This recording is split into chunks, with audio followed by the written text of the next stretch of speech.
mivhigo ya mafhungo a khothe na Felicia Mudau. Madukwana vhuḓi kha Belrun News u tevhela news kulikota reports na mpho Felicia Mudau sangamisi vhatevheli ri vha ri tshi khou vhaḓisela mafhungo oṱhe o ṱoḓa mafhungo fhano tshiṱirikini tsha Pembe ri vha ri tshi khou lavhelesa Musina Makhado Collins Chavani khathihi na Thulamela ri khou thoma u lavhelesa mapholisa tshiṱitshi tsha Musina vho swikelela hune vha fara vhahumbulelwa vhavhili vha tshinnani kha bada khulwane ya N1 malugana na wanala havho vha na zwithithubisi zwi siho mulayoni. Mapholisa avho vho vha khou mushumo muhulwane vhukuma wo setsha kha bada khulwane N1 musi moḓoro mutswuku wa Polo Vivo u tshi fhira nga luvhilo lulwane vhukuma hune mapholisa vho mbo ḓi funga mavhone na zwenezwo vha fhedzisela vha tshi khou imisa iyo goloi kha bada khulwane ya depot ya dziṱhirakha tsini na vhengele ḽa Pedros. Zwo ralo mapholisa vho fhedzisela vha tshi khou humbela vhanna vhavhili vho ṋamelaho thendelo ya u setsha moḓoro uyo na zwenezwo vha ṋewa. Musi vha tshi khou setsha moḓoro uyo mapholisa vho wana bege khulwane muvhala mutswuku nga ngomu hayo wo vha u na zwithithubisi zwi siho mulayoni. Vhahumbulelwa vhavhili vha tshinnani muṅwe muthihi wa miṅwaha ya 21 na wa miṅwaha ya 24 vha ḓo ḓivhonadza phanḓa khothe ya madzhisiṱiraṱa wa Musina u si kale hune afho vha ḓo vha tshi khou sedzana na mulandu wa wanala vha na zwithithubisi zwi siho mulayoni. Zwa zwino tsedzuluso dza mapholisa dzi khou bvela phanḓa kha ri fe musi muambeli wa mapholisa fhano vunḓu ḽa Limpopo Brigadier Hlulani Mashava vha tshi ṱalutshedza. The police were busy conducting stop and search duties along the N1 public road when a red Polo Vivo motor vehicle passed at a high speed. The police then turned on blue lights and followed the motor vehicle that stopped on the road next to Petros truck depot.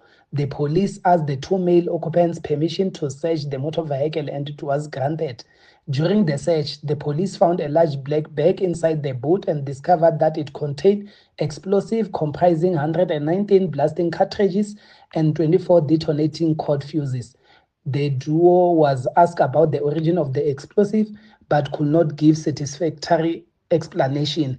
As a result, they were arrested. The two will appear before Musina Magistrate Court on Wednesday, the 14th of January 2026, facing a charge of possession of explosives.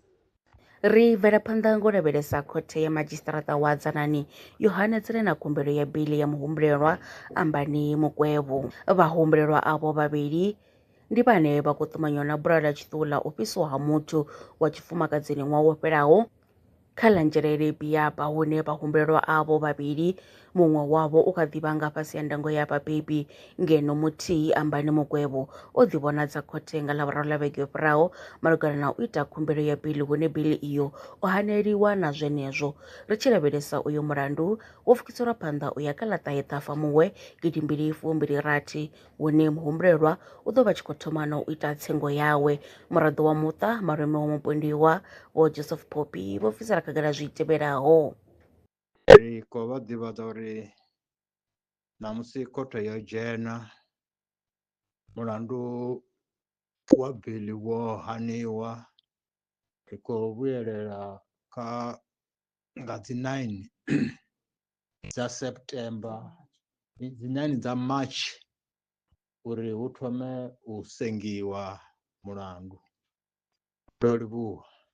Ndi hono u guma News Kulikota Reports Belrun News i tshi khou yela na vhoṱhe wo xelelwa nga mashaka na dzikhonani nga mvula dza miḓalo hune ri tshi khou isa mulaedza wa uri vhathu kha vha ṱutshele kule na u ṱoḓa u fhira maburo khathihi na milambo yo ḓalaho. Kha ri dovhe hafhu ri ṱangane tshifhinga tshi ḓaho wa ri lwa miṅwaha i fhiraho fusumbe dzina ḽithihi fhedzi ndi ḽone ḽi bvaho phanḓa khou endedza vhadzulapo vha ḽa Afrika Tshipembe. Mulaudzi Transport Service ndi khamphani yavho ine ya vhaendedza u ya na u vhuya mishumoni nyendo dza kule na tsini hu tshi katela na u welekanya mikano ya mashango a tsini na Afrika Tshipembe. Ri vhaendedza vha swika hune vha khou ya vho tsireledzea. Arali vha tshi ṱoḓa u bva nga tshigwada u dzhenelela vhuṱambo vhufhio na vhufhio kha vha ri fhulufhele ngauri ri ḓo vha swikisa nga tshifhinga. Vha nga ri kwama kha nomboro dzi tevhelaho 083 227 0606. Mulaudzi Transport Service. No place is too far to reach.